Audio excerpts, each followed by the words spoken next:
Welcome back to my podcast, where we're going to be exploring the tough stuff, the emotional journeys, the hard truths, and the growth that comes with facing our shadows. I'm your host, Gabrielle Burton, and today we're diving into something that many of us struggle with, the fear of healing. Now, healing sounds like a beautiful thing, right? I mean, who doesn't want to feel whole again? But it's not always that simple.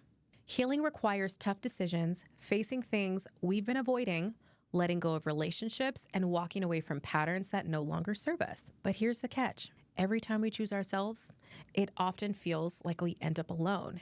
And that's what we're unpacking today. So I want to remind you of Isaiah 41:10, which says, "Fear not, for I am with you. Be not dismayed, for I am your God. I will strengthen you. I will help you. I will uphold you with my righteous right hand." So even in our hardest moments, God is with us, strengthening us, even when we walk away from the familiar. Let's talk about the fear of healing. It often comes down to tough choices. Healing isn't about quick fixes. It's about confronting things that we've been avoiding. Avoiding may feel easier, but it keeps us stuck. Choosing healing often means choosing walking away from what no longer serves us, even if it's painful.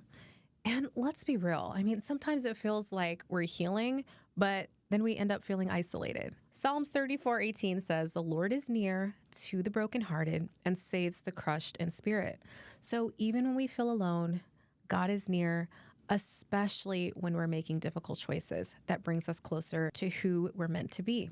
Now, have you ever felt like you were stuck in your pain, but when someone else asks you about it, you find yourself blaming other people or circumstances? I know I have. It's way easier to shift the blame when we don't want to face our own role in the process of healing. Now, there's a powerful story about a man who had been paralyzed for 38 years. Jesus saw him lying there and asked, "Do you want to be well?"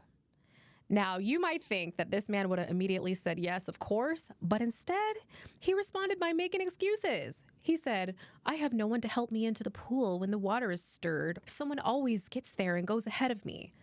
I mean, the man blamed the people around him for his lack of healing rather than taking responsibility for his own healing. You know, we often do the same thing, right? We shift the blame onto other people, other circumstances, our past, or people who didn't help us when we needed it. But what Jesus did next is key. He told the man to pick up your mat and walk. Jesus didn't entertain his excuses. He called him to take responsibility and move forward. This moment challenges us. Healing requires us to stop making excuses. We can't move forward if we keep blaming others and pointing fingers. We have to own our part in the healing process, even when it feels uncomfortable. If we keep blaming others, we stay stuck. John 8:32 says, "And you will know the truth, and the truth will set you free." The truth is, healing requires us to take action, not to stay in the comfort of our excuses. Now, we're going to talk about secondary gains. This is the subconscious benefit we get from staying unwell. When we stay in our pain or even confusion, we sometimes get attention, we get care, and empathy, and it can feel comforting because it keeps us from healing. Healing requires us to acknowledge our unwellness and take responsibility for our healing.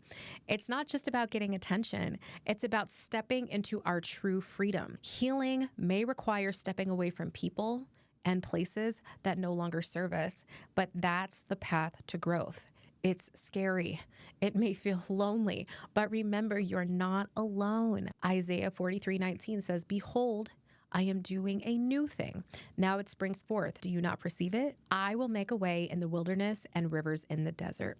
God is working even when we don't see it. So healing may require stepping away from people and places that no longer serve us, but that's the path to growth. It's scary. It may feel lonely, but again, you are not alone. So what do we do when healing feels isolating and painful? We remind ourselves that this is just a chapter, not the end of our story. Philippians 1:6 reassures us, "And I am sure of this, that he who began a good thing in you will bring it to completion at the day of Jesus Christ." You are a work in progress, and God is with you every step of the way. That's all I have for you today. If you're in the midst of a tough healing process, just know that you're not alone. Healing isn't easy, but it's definitely worth it, and you're worth it. So keep choosing yourself even when the road feels lonely. If this resonated with you, I hope you would share it with someone. And also for practical tips on how to make this healing journey less painful, be sure to pick up my book, The Ultimate Guide to Becoming a Gold Digger. I'll see you in the next episode.